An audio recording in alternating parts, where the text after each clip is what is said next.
Boa noite, este é mais um Roda de Conversa, essa noite aqui com a Ana Carla Costa e com a nosso entrevistado essa noite, nosso ex-candidato a senador aqui, o Aladir, o futuro candidato de novo, ele que vai dizer agora pra gente como é que vai ser o futuro político dele, é o Aladir, ex-funcionário público aposentado, que tem traçado uma luta aí nas mídias sociais contra os barões do negócio, agronegócio. Com certeza. Ana Carla, dá sua boa noite. Boa noite. Mais uma vez, obrigada pelo convite de estar aqui com você no seu programa.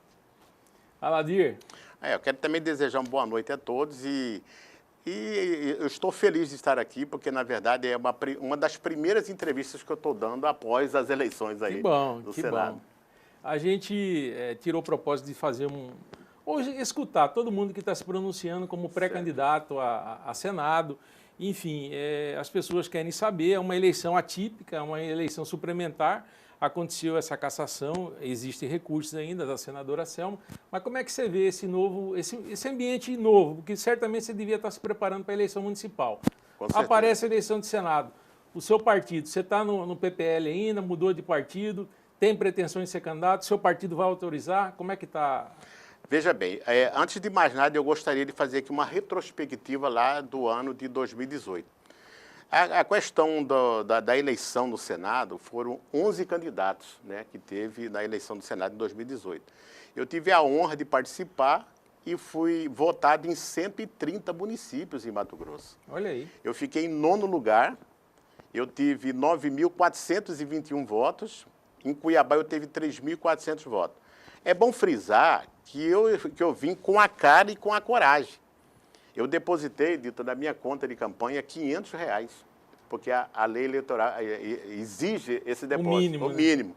E o resto foi através do WhatsApp e também através do Facebook, onde eu participava das entrevistas, como essa entrevista que você está nos dando a oportunidade, e através dessas entrevistas a gente fazia alguns cortes, eu mandava para o interior, onde a gente tinha o nosso pessoal. E com isso, graças a Deus, a gente foi feliz. Divulgando suas ideias. Divulgando nossas ideias.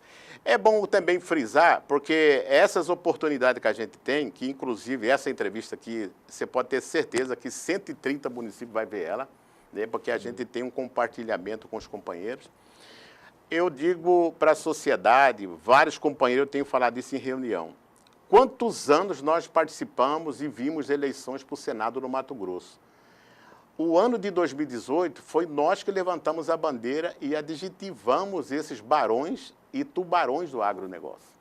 Quando eu falo barões e tubarões do agronegócio, eu também gosto de dizer o seguinte, nós não somos contra os barões e os tubarões do agronegócio. Não somos contra, porque, na verdade, o produto interno bruto do nosso estado vem dessa receita.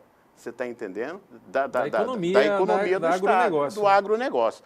O que a gente discute, e se Deus quiser, e se a gente vier ocupar uma vaga no Senado, nós iríamos discutir ainda a questão da Lei Candir. Porque a Lei Candir, ela deve estar lá ainda em discussão, não sei se houve alteração, ela já estava vencida, está me entendendo?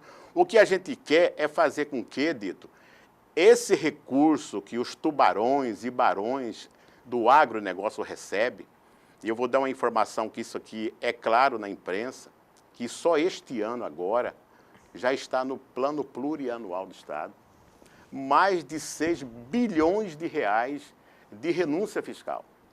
Então, quando a gente fala isso aí, é muito dinheiro. 6 bilhões é muito dinheiro. Por exemplo, a Mega Sena acumulou de novo. Ela está em 170 milhões. Você já pensou mais de 6 bilhões? Megas, né? Quantas mega-senas que esses barões e tubarões estão tendo, você está me entendendo? Dá para pagar o RGA, né? Não, aí eu friso para você que dá para pagar não só o RGA, mas tem recursos para investir na educação, na segurança e na saúde. Mas, Aladir, quando você fala nos barões do agro, né, e dos tubarões, que a gente podia, eu acho que quem está nos assistindo deve estar curioso para saber quem são esses barões do agro. Que estão pretendendo vir. Veja bem. Que foram candidatos e em todas as eleições também aparecem para ocupar esses cargos de maior destaque, principalmente governo e Senado. Veja bem, no ano de 2018 nós tivemos 3 candidaturas para governador. Essas 3 candidaturas estavam inseridos nessas 3 candidaturas os barões, eu vou citar. O vice, por exemplo, do Mauro Mendes, melhor dizendo, do Pedro Táxi, é do agronegócio. Ele era do agronegócio. Que é o Carlos Fávaro. Que era o Carlos Fávaro. Foi candidato ao Foi Senado candidato, e também pretende então ser candidato agora, esse nessa cidadão eleição. aí é do agronegócio. Quando você pegava lá do lado do Hélito Fagundes, nós tinha lá o Adilson Saquete, que também Adilson representa Saquete. o agronegócio. De Rondonópolis. Quando você pega, por exemplo, do lado do Mauro Mendes, também tem a figura do agronegócio. Alguém fala que Jaime não é do agronegócio. Quando eu falo as figuras, Dito, eu vou deixar bem claro. O Jaime é um grande pecuarista. É um grande pecuarista, E mas o ele deu uma Otaviano batida. Pivetta, que é o Eu quero dizer o vice-governador, Pivetta, também por representa o exemplo. agro. O Pivetta também representa o agronegócio. Essas candidaturas que estão vindo aí, elas estão divididas, que é para eles não perderem o poder. Veja bem, o governo do Estado, que está aí agora com uma situação difícil... Você quer dizer que toda candidatura tinha alguém do agro com o pé Não, lá? tinha e tem, e eles querem perpetuar no poder. É isso que eu quero chamar a atenção da sociedade, cara. Nós não temos ninguém do agro, do meio político, por exemplo, Funcionarismo do público. como funcionalismo público, por exemplo, da atividade meio, atividade fim, Dito, lá no Senado para representar. Se você pega os 81 senadores lá, você não vê ninguém lá que realmente é do meio. Quando eu falo do meio, eu gosto de ilustrar. Nós temos da diarista ao caminhoneiro, nós temos os pequenos e médios produtores, nós temos vários trabalhadores informais que não têm representação no Senado. Você acha que o problema é o quê? É a falta de organização desses outros segmentos da sociedade ou é o poder econômico que inibe e que impede até outros segmentos terem essa ascensão? A gente vê os servidores públicos, por exemplo, muito bem organizados, articulados, mas sem nenhum representante de fato no legislativo ou até mesmo no executivo. Aonde está o problema? Que o problema talvez não seja a articulação, a organização do agro aí, né, com seus representantes. É legítimo, inclusive. Mas o que falta aí? É realmente esse poder econômico ou a falta de organização desses outros segmentos, como os servidores públicos a qual você representa? Principalmente, você colocou bem, o que realmente, infelizmente, pega é o fator econômico, cara. Hoje a mídia, hoje ainda bem que nós temos as redes sociais. Você está entendendo? Nivela todo mundo. Nivela todo Possibilidades. mundo. Mas mesmo assim eles saem na frente. Quando falaram, por exemplo, que a senadora fez Caixa 2, nós não temos prova dos outros candidatos, mas a gente sabe que houve Caixa. Eu não tenho prova aqui, mas a gente sabe pela estrutura gigantesca da campanha dos caras. Né? Quando eu falo para você que eu saí com R$500, ninguém acredita. Vai lá no TRE que você vê a minha prestação de contas, entendeu? Agora, o que na verdade está acontecendo é o seguinte... Você não fez Caixa 2 nem se não quisesse. Fiz caixa, nem quisesse, não tinha como fazer Caixa 2. O que eu quero deixar claro aqui para a sociedade, principalmente como você fala, o meu segmento é o funcionalismo público, o servidor público hoje representa praticamente, eu vou dizer, quase 30% do eleitorado do Estado, de 10% a 15%, 20%. Porque se você pegar os 100 mil... Familiares e você multiplicar por 3, dá uns 300 mil votos aí. Sim. O funcionalismo público tem condições de fazer essa reviravolta. Eu falo que ainda é um vulcão adormecido. No caso aí tem você, tem Gisela, entendeu? Que também está nesse meio. Agora aí, Dito, veja bem, quando você fala assim, essas candidaturas, quem está nos bastidores, eu leio muito e vejo que a classe dominante, quando eu falo, ela vem com aquelas candidaturas, como se diz assim, protagonizando realmente os grandes, mas, infelizmente, vem outros por trás que não é do nosso segmento. Você colocou aí a superintendente, por exemplo, do PROCON, eu vou ter que falar uma verdade aqui, ela é governo. Ela é governo porque ela tem cargo comissionado no governo. É secretária adjunta do PROCON. Por exemplo, ela poderia estar ajudando o funcionalismo público lá nas audiências públicas, para não deixar que a alíquota fosse para 14%. Se ela tivesse tomado um lado, hoje ela poderia ser ovacionada. Mas ela não tomou lado. Para mim, ela perdeu força. A partir do momento que ela assumiu um cargo no governo. Ela assumiu um cargo no governo. E outra, tem, por exemplo, matérias que a gente vê aí, por exemplo, na imprensa, que foi citado lá as candidaturas que é do governo e o nome dela tá. Não é fonte da minha imaginação. Você está me entendendo? Entendi. Então, infelizmente, hoje, baseado nessa linha de raciocínio, também eu quero dizer o seguinte. Nós temos um fórum sindical hoje calado. Nós temos um fórum sindical calado. Ele calou, por que calou? Porque nós sabemos também que, infelizmente, o Fórum Sindical tem alguns membros que estão conectados e interligados também com a classe dominante. Precisa ter coragem de falar isso. Quando eu falo isso aí, a base me aplaude, mas alguns membros do sindicato não gostam da minha fala. Mas então, diante da sua fala, qual é o segmento, aonde você se posiciona dentro desse cenário todo, né? A sua pré-candidatura está posicionada em que situação, em que cenário? Porque você pontuou algumas críticas ao movimento sindical, aos servidores, né? Talvez alguns candidatos que se apropiem do título de candidatos, pré-candidatos dos servidores públicos e, na verdade, não são. Aonde que o Aladir está se posicionado aí? Eu estou me posicionado na base. O que é a base? A base do funcionalismo público que me conhece, eu tenho serviço prestado. Eu sou oriundo da promulgação da Constituição de 89, quando foi promulgada. Nós temos lutas ali dentro, e eu e vários companheiros que na época eram sindicatos. Eu militei. Algumas pessoas dessa geração talvez não me conheçam, mas se for buscar meu passado lá, vai ver. Você está me entendendo? Então eu milito em cima dessa base. Não é do segmento, por exemplo, do sindicato em si. Porque nós sabemos também que existe uma oligarquia dentro do sindicato. Tem presidente aí que tem 3, 4 mandatos dentro do sindicato. Não sai, né? Não sai. Quando eu estava lá dentro, quando eu disputei no meu sindicato, eu dizia que na minha época, se caso eu fosse eleito, nós íamos alterar o estatuto, não ia ter reeleição. Eu sou contra o imposto sindical. Eu sou contra o imposto sindical. Então, não vai enfraquecer o sindicato? Não, eu sou contra. Não é obrigatório, mas... Hoje não, agora acabou. Eu sou a favor da luta, da guerra, que você vai com ideias, combater contra os caras que estão aí. Nós estamos hoje, eu falo que nós estamos na senzala. Os barões e tubarões do agronegócio estão dominando. E quando ele pega alguém, como eu disse para você, a superintendente do PROCON, que poderia ser ovacionada, eles já laçaram ela e ela está no PROCON. Talvez ela fez uma leitura errada Não sei qual que é a leitura dela, político. mas o funcionário sabe disso. Eu falo para você que o fórum está enfraquecido, por quê? Porque agora, cadê os atos públicos? Não comparece ninguém. As audiências públicas, os protestos, o servidor vai indo, ele perde. O fórum está sem credibilidade. É bom colocar isso aí, talvez, através dessa fala aqui, acende alguma coisa lá. Vamos movimentar o corpo. Outra coisa que, aproveitando a oportunidade, nós tínhamos um deputado que hoje caiu no colo do governo, o Wilson Santos. O Wilson Santos já virou base, né? Agora virou base. Então, eu vou tirar a palavra Wilson Santos, eu quero aqui, não adjetivá-lo, mas ele tinha um apelido chamado Galinho. Galinho de briga. Sim. O Wilson era um cara que ele brigava e ele levou esse título de galo de briga. Mas e hoje eu digo, Carla, só para me concluir essa fala, que hoje, infelizmente, esse galo perdeu as penas e também perdeu a espora. Não come milho, está comendo ração.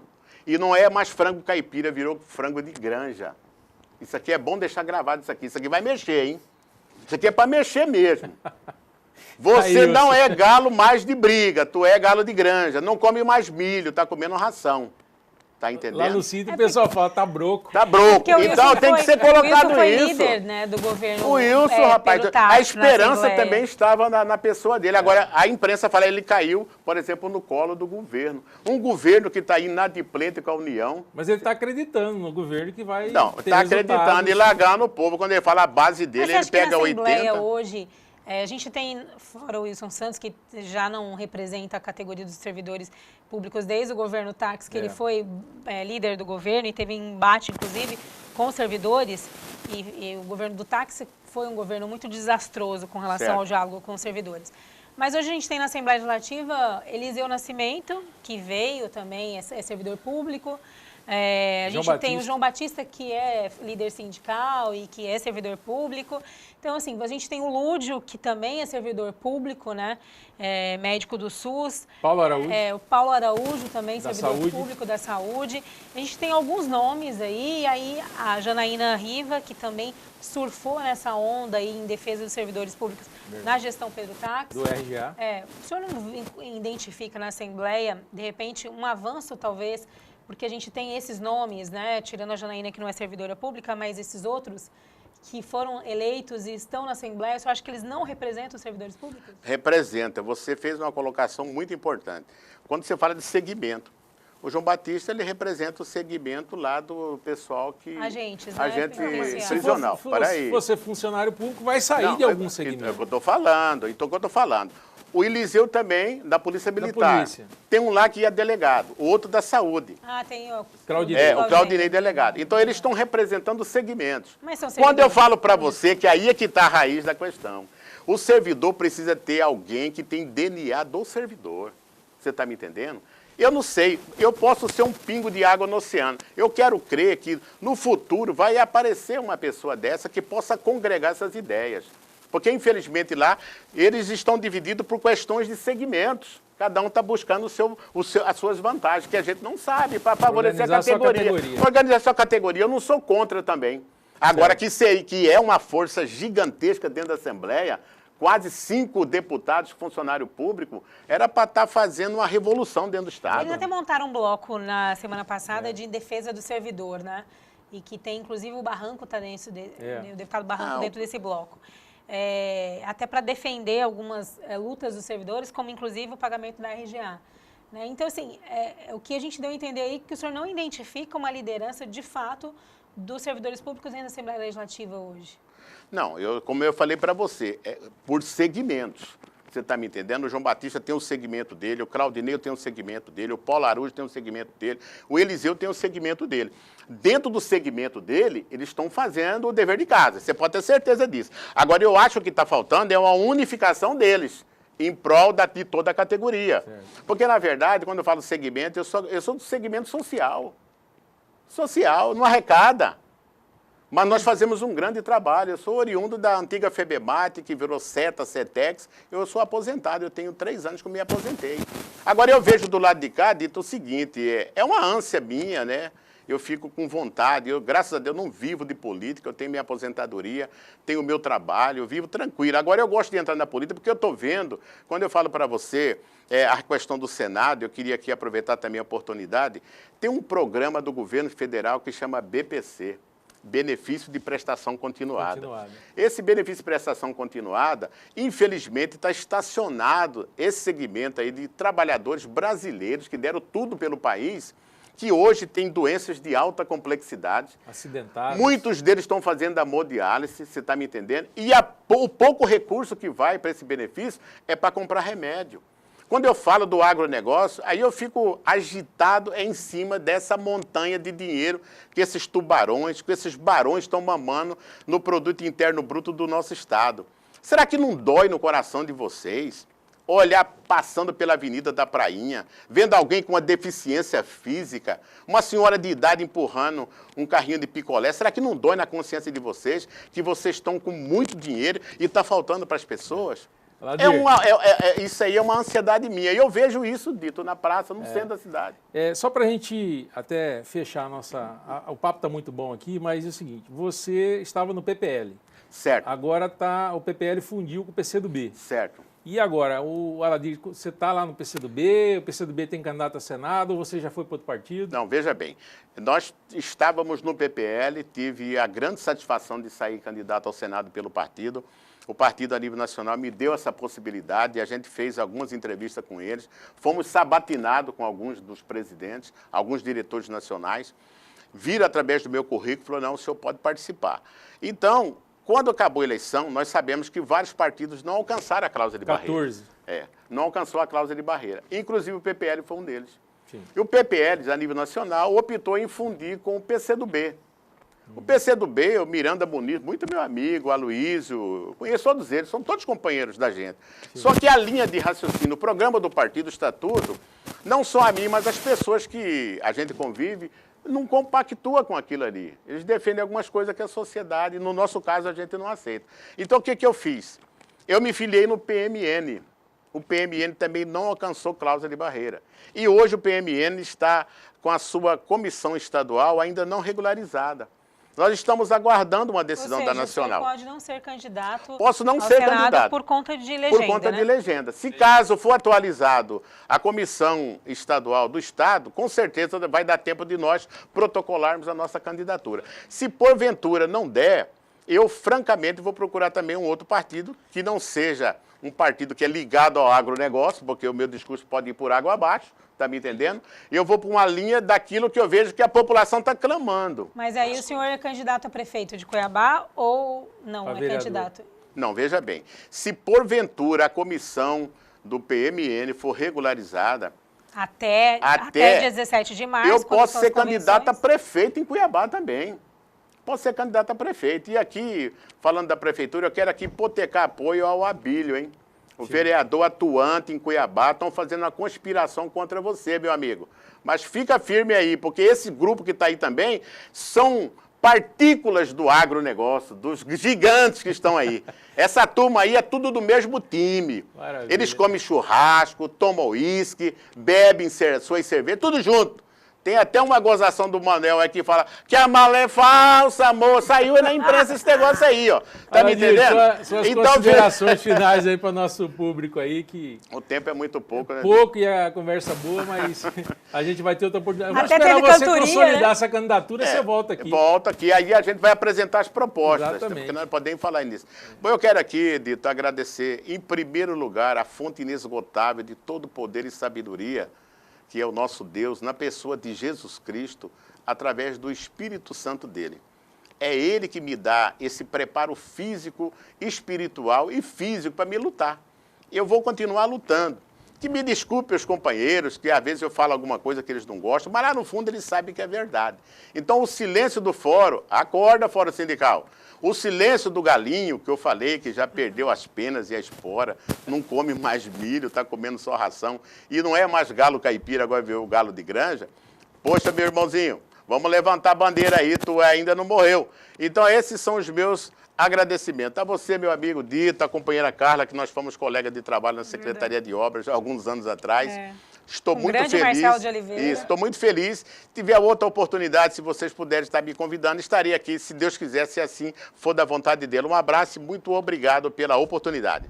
Valeu, Aladir, agradeço. Daqui a pouco a gente volta com o deputado federal, ex-deputado federal Vitório Galo, também falando da sua pré-candidatura.